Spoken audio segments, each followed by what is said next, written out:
तो फिल्म की शुरुआत में हम एक ग्रुप ऑफ फ्रेंड्स से मिलते हैं जिनमें 7 लोग हैं। इन 7 में से 3 मेन कैरेक्टर्स हैं और उनके नाम है हेली, ग्रांट और पैक्सटन। देन बाकी 4 थोड़े कम मेन कैरेक्टर्स हैं जिनका नाम है एलिज, लूकस, पेज और मैडलेन। तो फिलहाल एलिज का बर्थडे है और उसके बर्थडे के लिए ये सभी लोग कैटस्किल्स में एक मैंशन रेंट किए हैं। सभी आपस में छोटे मोटे गेम्स खेल रहे होते हैं और इसी के दौरान हम ये समझ पाते हैं कि हेली और ग्रांट पहले रिलेशनशिप में हुआ करते थे, लेकिन हाल ही में दोनों का ब्रेकअप हुआ है। कहानी में आगे ये सभी मैंशन के अंदर जाते हैं और वहां एक डोर पे कीप आउट लिखा हुआ था। अब डोर पे अंदर जाने से मना किया गया है तो ऑफ कोर्स ये लोग अंदर जाएंगे ही और ऐसे में सभी मैंशन के बेसमेंट में पहुंचते हैं। इस बेसमेंट में कई एंटीक चीजें रखी हुई थी और पैक्सटन का ध्यान एक वुडन डब्बे पे जाता है जिसके अंदर काफी पुराने टैरो कार्ड्स थे। हेली इन कार्ड्स को चेक करती है और वो तुरंत कहती है कि टैरो रीडिंग का सबसे बेसिक रूल ये है कि हमें किसी और का कार्ड डेक इस्तेमाल नहीं करना चाहिए। लेकिन यहाँ सभी लोग मजे के मूड में थे, स्पेशली एली, क्योंकि उसका बर्थडे था और वो हेली से जिद करने लगते हैं कि वो इन टैरो कार्ड्स की मदद से सभी का हॉरोस्कोप पढ़े। जी हाँ, हेली को टैरो कार्ड रीडिंग आती थी और फाइनली वो सबके हॉरोस्कोप्स वगैरह रीड करने के लिए तैयार हो जाती है। तो सबसे पहले एलिज आती है जिसका कार्ड निकलता है the high priestess. Then Madeline आती है जिसका कार्ड था द हैंग्ड मैन। मैडलिन के बाद पेज आती है और उसका कार्ड था the magician. And then Paxton आता है जिसका कार्ड था द फूल। फाइनली लूकस आता है जिसका कार्ड था द हर्मिट। और यहां मैं आपको बता दूं कि हेली सबके कार्ड्स के साथ साथ उनका फ्यूचर भी कुछ कुछ बताई थी काइंड ऑफ। अब वो उतना इंपॉर्टेंट नहीं है और वैसे भी जब लोग मरना शुरू करेंगे तो आपको अपने आप सबका फ्यूचर पता चल ही जाएगा। खैर, आगे अनएक्सपेक्टेडली ग्रांट भी टैरो कार्ड रीडिंग करवाने आता है, ऑल्दो वो इन चीजों में भरोसा नहीं करता है। और जब हेली उसका कार्ड निकालती है तो ये कार्ड था द डेविल। हेली ग्रांट के बारे में कहने लगती है कि जल्द ही वो अपनी लाइफ में कुछ बहुत इंपॉर्टेंट खो देगा, देन यहाँ कुछ सैक्रिफाइसेस होंगे वगैरह वगैरह। और ये सब सुन के ग्रांट भड़क जाता है। ग्रांट का कहना था कि तुम हमारे पर्सनल पास्ट की वजह से उल्टी सीधी रीडिंग कर रही हो मेरे लिए, और इतना ही रीडिंग करने का शौक है तो खुद का भी कर लो। ये सुन के हेली को थोड़ा हर्ट होता है और वो खुद का भी कार्ड ड्रॉ करती है which was the death card. खैर, यहाँ से सीन अगले दिन पे आती है जहां हम जान पाते हैं कि लूकस एक स्क्रैच कार्ड में $700 जीत गया है। अब ऑब्वियसली अच्छी बात है क्योंकि फ्री के पैसे मिल रहे हैं,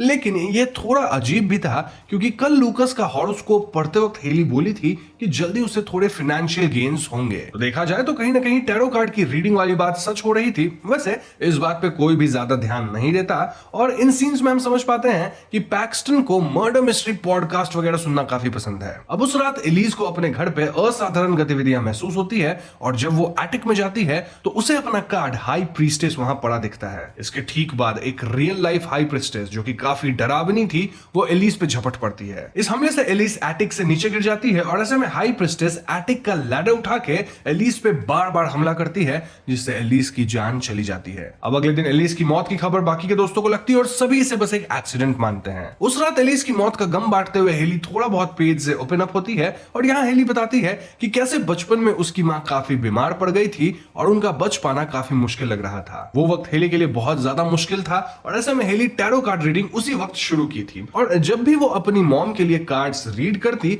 तो प्रेडिक्शन हमेशा मौत का ही आता था। हेली कई बार रीडिंग्स करती लेकिन हर बार प्रेडिक्शन डेथ का ही था एंड इवेंचुअली हेली की मां मारी भी गई। हेली की इन बातों को सुनकर क्लियर था कि वो टैरो रीडिंग, हॉरोस्कोप्स और फेट को काफी मानती है। वहीं दूसरी तरफ लूकस मेट्रो स्टेशन पे था जहां उसके साथ असाधारण गतिविधियां शुरू हो जाती है। हम क्लियरली देख पाते हैं कि लूकस पे द हर्मिट का डरावना वर्जन अटैक करने लग गया था और इससे बचने के लिए लूकस रिस्ट्रिक्टेड सेक्शंस तक जाता है। लेकिन एक पॉइंट पे हर्मिट एकदम से लूकस के सामने आता है जिससे लूकस पटरी की तरफ गिरता है और एक स्पीडिंग ट्रेन उसकी जान ले लेती है। अब अगले दिन जब लूकस के मौत की खबर बचे हुए 5 दोस्तों को मिलती है तो ये लोग काफी परेशान हो जाते हैं। इन 5 का ऑफिसर्स द्वारा थोड़ा काउंसलिंग भी होता है क्योंकि देखा जाए तो 2 दिन में इनके 2 दोस्त मारे गए थे। ऑफिसर्स कहते हैं कि तुम सब अभी काफी डिस्टर्ब हो गए होगे और ऐसे में हम सलाह देंगे कि तुम लोग अपने अपने घर पे ही रहो। लेकिन काउंसलिंग के बाद ये 5 लोग एक जगह इकट्ठा होते हैं और यहाँ पैक्सटन का मानना था कि किलर इन्हीं 5 में से कोई है। जी हाँ दोस्तों, दरअसल पैक्सटन काफी सारे क्राइम मर्डर मिस्ट्री पॉडकास्ट वगैरह को कंज्यूम करता था और उसका दिमाग थोड़ा ऐसे ही विचित्र चलता था। ऑफ कोर्स कोई भी पैक्सटन की बात को सीरियसली नहीं लेता, लेकिन तभी हेली पॉइंट आउट करती है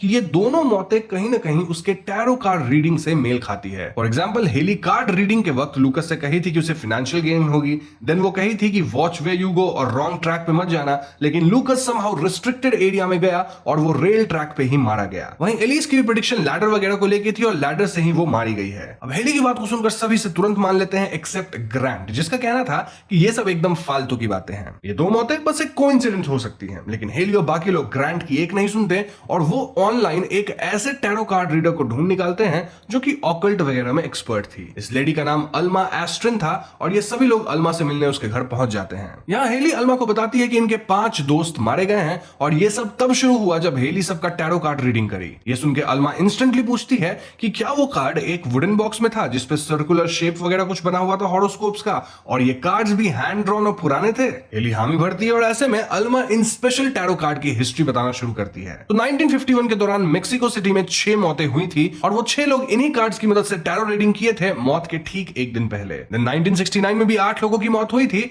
और वो 8 लोग भी इन्हीं कार्ड्स की मदद से 3 दिन पहले हॉरोस्कोप वगैरह रीड किए थे। 1998 के दौरान लंदन में 5 दोस्त लोग इन्हीं कार्ड्स की मदद से टैरो रीडिंग किए थे और उस ग्रुप में सभी मारे गए एक्सेप्ट वन लेडी। वो लेडी जो बची वो अल्मा खुद है और अल्मा इसलिए बच गई क्योंकि वो खुद के लिए कार्ड रीड नहीं करी थी। अल्मा तभी समझ गई थी कि वो कार्ड्स कर्स्ड हैं, लेकिन इससे पहले वो कार्ड्स को डिस्ट्रॉय कर पाती वो कार्ड्स ऑलरेडी ऑक्शन होके कहीं और तो चले गए थे। तब से आज तक अल्मा इन कार्ड्स को ढूंढ रही है। आज फाइनली वो इन कार्ड्स के बारे में जान पाई है। हेली बताती है कि फिलहाल तो वो कार्ड्स उसी मैंशन में हैं जिसे इन फ्रेंड्स ने रेंट किया था और इस पे अल्मा कहती है कि इन्हें जल्द से जल्द कार्ड को डिस्ट्रॉय करना होगा क्योंकि ये लोग कार्ड द्वारा कर्स्ड हो गए हैं और अब इनके मरने की बारी है। इस पॉइंट पे अल्मा इन कार्ड्स के कर्स्ड होने की ओरिजिन स्टोरी भी बताती है। तो 1798 के दौरान एक एस्ट्रोलॉजर हंगरी में इन कार्ड्स का इस्तेमाल करती थी क्योंकि ये कार्ड्स उसकी ही थी। ये एस्ट्रोलॉजर एक हंगेरियन बैरन के लिए रीडिंग्स किया करती थी और उस वक्त बैरन की बीवी प्रेग्नेंट थी। तो एक रीडिंग के दौरान एस्ट्रोलॉजर प्रेडिक्ट करती है कि बैरन की प्रेग्नेंट वाइफ और उसका होने वाला बेटा चाइल्ड बर्थ के दौरान मारे जाएंगे। ये सुनकर बैरन को काफी गुस्सा आया